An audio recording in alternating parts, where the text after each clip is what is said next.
celebrate, actually, Ted Thompson. Yes. We're celebrating because this is the very first show that's going to be back in person. What a beautiful full circle moment, because Casa Valentina was the show that you guys were literally like, 2 weeks away from production. We were 2 weeks from opening. And then everything had to shut down. And now you are the first to come back. So isn't that a beautiful kind of full circle? I remember saying to my stage manager, I don't think we're going to open. No, my assistant director, let me correct that. I don't think we're going to open. And he said, no, everything's going well. Everything's fine and all. But you know what?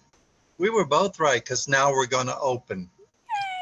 And what is the story of Casa Valentina? Casa Valentina is the story of a group of men, heterosexual men, who love to dress up as women. That's where they feel the most freedom, is when they are dressed up as women. And, this is based on a true place, Casa Susana, which really existed from I think the mid-1950s on up through the mid-60s, maybe a little bit longer than that. And It was in the Catskills. And I have Jewett, New York, is the place actually where it, I'm cheating. I'm looking at notes, That's okay. That's not cheating. That's prep. That's the work that you do beforehand. That's prep. That's good. And, then the place was closed down, because in that time period, not only for homosexuals, but for anyone who was a little bit, I think the word now would be queer, a word that, that's the word they used to beat me up under. So I kind of shudder when I hear it, but I know that's the acceptable word now. Anybody like that, it was a very, very tough and closeted existence, and you see here the tension that exists between these men who proclaim their heterosexuality to each other, and the idea of being mistaken, which society did at that time and still does, that if you like to dress as a woman, you must be homosexual. Right. Yeah. There's an automatic assumption there. It's really just, and our play will show you, it's not true. There's a range, from homosexual to trans to heterosexual, just dressing as a woman doesn't define you. And that's kind of, I think, what the play is about. And that's kind of what we want to make sure that we're telling the story about. And we've got wonderful people to tell the story. It's the same. We had to replace one actor only. Okay. And otherwise, it's the same cast. I love that. And they're a wonderful cast. I'm so happy with them. Just in case they're listening in, I'll tell you the real story after. No, that is the real story. I know you tease. I know. They are great. They're wonderful. Got a wonderful person doing costumes. I know Amanda, because you've helped her. You've worked with her, and I hope you'll be back. She's phenomenal. I'm so excited to get back onto the scene. Are you kidding me? Yes. Good. That is great. And Amanda has really worked doing the costume. She's had a lot of help from the people who at least are committed to the roles so far, to the part of they're very concerned about what they're going to be wearing. So, well, it is in this case, the costumes are it's a very big part of the play. I mean, it's a central theme is the idea of these men wearing these clothes. So the clothes really do have they're their own character in this show because of what they represent and because of the statement that they're making. So it is costumes, I think, are important in general because I think for actors, they also really help get you into the mind frame of the character in a physical sense. But especially for a show like this, where the statement behind it, it's a whole other theme. It's a whole other layer of importance here. It's a show about what you wear. It really is, and that's a good deal of the importance of costumes. So I'm very happy for Amanda. she has a chance to really show her stuff. Oh, she's so good. Yeah. Very grateful to her and to all of you who are helping her, because boy, she's got for a non-musical, this is really a costume show, Yes, it is. There are many, now musicals which are costume shows. This is one of them, and I'm excited. I'm excited to see it. I know she's excited to get it over with. No, to to really get into it. Yes. To really begin to do it, I think. And we'll be talking in the next few days. Peter Lopez is back with me on sound, because sound is also very important to the play. And we've got some nice little sounds in between the scenes there. I'm not going to give it away, but Peter's very important. My assistant director, Jacob Boggs, Jacob. I love him as well. Yes. Okay. I didn't say I loved him. I just said, no, I do. He's the one I was talking to. He was the one I was talking about before, that I said, I don't think we're going to open. And he held my hand and said, don't you worry. So that is very good. Jacob's directing this year too. Yes. He'll be directing a play by Lynn Nottage, and I'm excited for that. Sweat, which won her second Pulitzer, and that's a very deserved award that she got. And I know Jacob's going to do a great job on that. Yes, Jan Vanderbutten's coming back with props. Yay, love Jan. Now, Eileen Delgado, who did my choreography for the dance, is coming back, and she'll be doing the choreography. There's just one or two dance numbers in this, but she'll be doing the choreography. Amazing. I think that's going to be a lot of fun. It's a fun number, and that's good.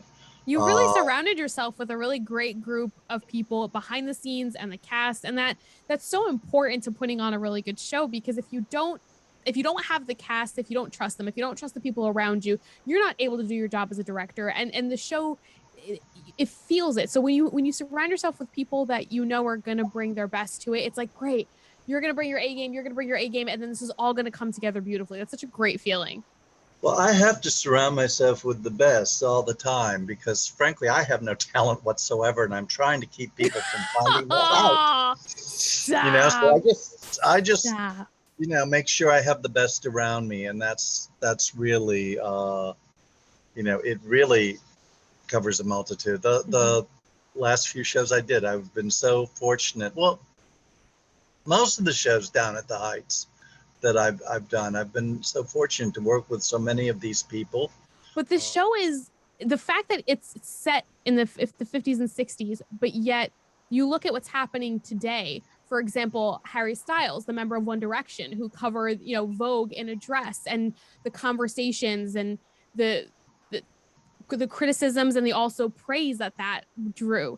I mean, this is the idea of gender in clothing, why boys wear pink and girls wear blue, or the idea of boys and girls, like all these conversations come up, and the idea of why are we restricting ourselves because of how is a shirt genderfied? Like, how do you gender identify an article of clothing? The idea of like, why can't we open up our eyes and be more just unbothered by the idea of no boundaries in clothing? And I think that this show does a wonderful thing where it's like, even though it's set in the 50s and 60s at a time that definitely was not nearly as open, the message is still so strong, and it's relating so much to what's happening now in terms of those conversations.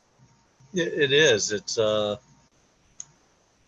very well, and this is one of Harvey Fierstein's gifts, is to take something like that, and he made it kind of universal. That as far as time goes, it's not really just about something that happened in the 1960s and everything. It's about identity.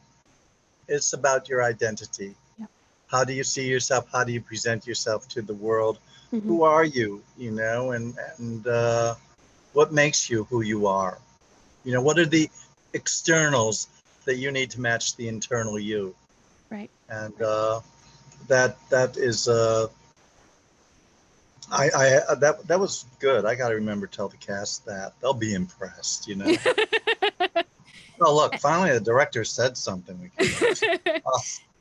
And it's a theme that we can all identify with as well, because even if I'm not somebody that as a heterosexual female that doesn't dress in quote unquote normative male clothes, I might not specifically identify with what the characters in Casa Valentina are going through, but the idea of trying to figure out who I am and where I belong in this world and things that I think I want to do that are maybe not considered okay or possibly considered taboo. Like, we all can identify with that. And that's also the beauty of this show as well, is that kind of idea, when you can bring people to understand that also opens up their own ideas of what it feels like to be in somebody else's shoes. That opens up their own boundaries and maybe questions thoughts that they had of what's normal or not, because now they're sitting there going, oh, you know what, now that I think about it, now that I see this in front of me, maybe I need to rethink the box that I've been putting people in, which is it's a beautiful, that's what art does. It's a beautiful thing. Yes. And as far as that goes, you know, you've got to thank the women in the 30s and the 40s and my mother so that you can wear pants. Yes. And God bless them, because I live in pants and pockets. Why? My mother, because of the cancer treatment she was undergoing and everything, made her principal change the school rules so that she could teach in slacks and everything. That was the pioneering contribution of my mom. Incredible. So, and now here you are bringing another story that is going to affect people on a level, and it's going to hopefully change the rules. Exactly. When you decided to do the show, what's your approach? First of all, why this show in particular did you choose to do it? And what is your approach in directing it? How do you decide the direction you want to go in and bringing it to life?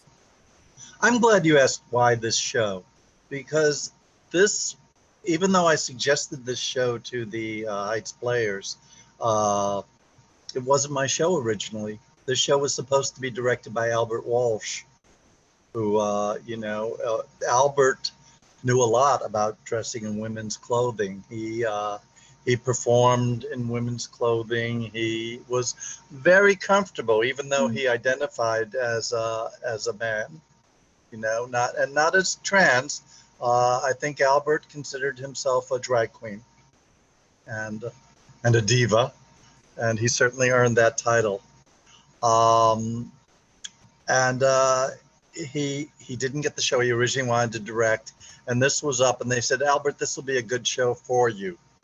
And he read it, and he said that, yeah, he did. He read it. My dog said he didn't. Read it. Dog's like, I don't know about that.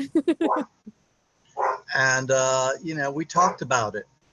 And of course, Albert got very ill and passed away just before the show was to begin casting. Now, I've known Albert since the 1970s. Wow. And so they came to me and they said, Ted, would you consider taking over the direction of this show?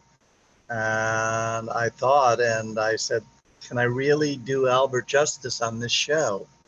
And then I said, well, you know, I'm certainly going to try, because this was a show that in some ways was about him, because it was about his identity. I remember Albert being a member of Dignity New York, and, you know, he also loved to sing. He had that gorgeous soprano voice and everything like that. And Dignity was objecting to, now that's an organization for gay, lesbian, bisexual, transgender, etc. Catholics. There were people in there who were objecting to Albert singing the song from the altar in his dress. And they said, no, he shouldn't be up there in a dress. Well, Albert put his high heels down and said, you know, you either get me in a dress or you don't get me to sing at all. And he continued. And that was his little fight there and all. So that was so important to him, and I think the show would have become equally important to him. So my approach when I sat there and I was casting the show and thinking about what to do and everything, I said, you know, what would Albert think? What would he do? What would be his basic approach to the show? And that's kind of how I did it. You know, I brought my own, you know, kind of mishigash to the show too. Of course. But you know, it comes down to the playwright. And what does the playwright want to say in the production? It was Paula Vogel. I took a seminar with her once. And she was so adamant about, you know, if you are directing one of my shows, you direct it the way I wrote it, you know? And do you know her? Have you ever met her or seen I have her? no, I've never met her. She's a very imposing woman. You don't mess around when she says you just go, yes, ma'am. And Roger that. Got it. Yes. Yeah. Oh, yeah. The way you want it. And one of the nicest compliments I got, and this was from Lynn Nottage about the, you know, is that I directed a production of hers, Intimate Apparel. Unlike other directors who directed and messed around with it, she said, this production was directed the way I wrote it. And they didn't try to, you know, mess it up or take their own interpretations and everything. So I think you know, sometimes you do have to change and tweak little things. You know, we're in a different kind of, we're 3/4 round, we're a small stage. You know, you have to kind of condense, or, you know, a person can't exit that way, or you can't have a full crowd on stage sometimes. Right. Yeah. You, well, okay, there's a scene in this, in the beginning of this, where, you know, it's written that you see a number of the bedrooms and a number of the people getting ready, and we can only see one. That's the limits of our stage. So what I did is I added where two of the characters also come out, and you see them. One is getting ready to go into town. The other's just, you know, getting ready to freshen up, put on the makeup and everything like that. And then you have the one person in the bedroom. And I think it's the getting ready. It's the introduction to what's going on. I think that is what Harvey Fierstein intended, to bring the audiences into the 60s here, into this resort, this little bit of drag heaven. Yes. And that's true. It's, you know, you might want to keep it as pure as you can to the playwright's intentions and the way that they've, you know, the stage directions. But like you said, every theater is different. Every situation is different. And sometimes you have to change things to make it work for your production of it. And I think it's, as long as you get the central story and you get the central idea and the themes there, those other things, motivations. Exactly. I think those other things are the details, but they're not the heart of what you're really trying to do. So I think those are those understandable changes where you're like, yes, we totally get it. You got to make these adjustments. And again, with a show like this, that's super powerful. And that obviously you also have such a personal connection with. What is your favorite moment in the play and why? I don't know yet. I love that answer. We'll see. You know, I do have favorite moments, I think, in each play I direct. You can generally tell because they're the moments when I make sure I run up to the director's booth and I'm able to see from that. You know, but I'm not sure, because a lot of the moments are going to happen in this play, especially with the costumes, with the lighting, and when the actors are really 100% there, and with their full characters. We're not there yet, you know. that happens in those last few days when everybody kind of comes together, and as you said, the costumes and the hair and the makeup and everything are so important. I remember directing Maureen Vidal in Sideman, and she was getting the character. She was doing a good job, but it came the night of our dress tech, I think, was the first night they came in and she was in costume and everything, and they took the hair and they teased it kind of up because she was playing a sort of a barmaid flirt. Let's just call it flirt. Okay. Yes. And everything. They teased up the hair and everything like that. They put the makeup on a little heavy. She took a look in the mirror and she was gone. You know, Maureen was not on that stage anymore. It was the character. You know, she got the entire thing. And it was one of the best performances I'd seen her give ever, you know. So I'll see what my favorite moment is. Although there is one moment, and that's the transformation of the neophyte, the person who's there for the very first time, when they get transformed into the girl they want to be, and they look in the mirror for the first time. It's their moment of you know, Gypsy, you know, Mama, I'm pretty. Yes. And it's that moment for them. And Casa Valentina is premiering in September, correct? Yes, it opens September 10th. And on Friday. And I think it's Sunday, September 19th. We have a matinee performance.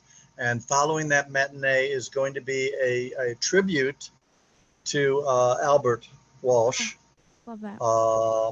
We have not been able to do a tribute because of the tragedy of COVID, and you know, so that would be we're all going to come together for that. And then we have one more weekend following that, and we close on Sunday, September 26th with the matinee also. So we are running 3 weekends. Plenty of time for us to come and make sure that we see it. People to come. Ted, it's been really such a pleasure speaking with you. I'm so happy nice talking with you. Oh, I can't tell you how happy I am to see that this show came back and you're able to put it on. Even just for the work that you already had put into it, to be able to finish it out and see it through, but also just because it's a beautiful story that deserves to be told. I'm really, really excited for you and for the cast and crew, which is just an amazing group of people. Congratulations. And I can't wait to see it. Me too.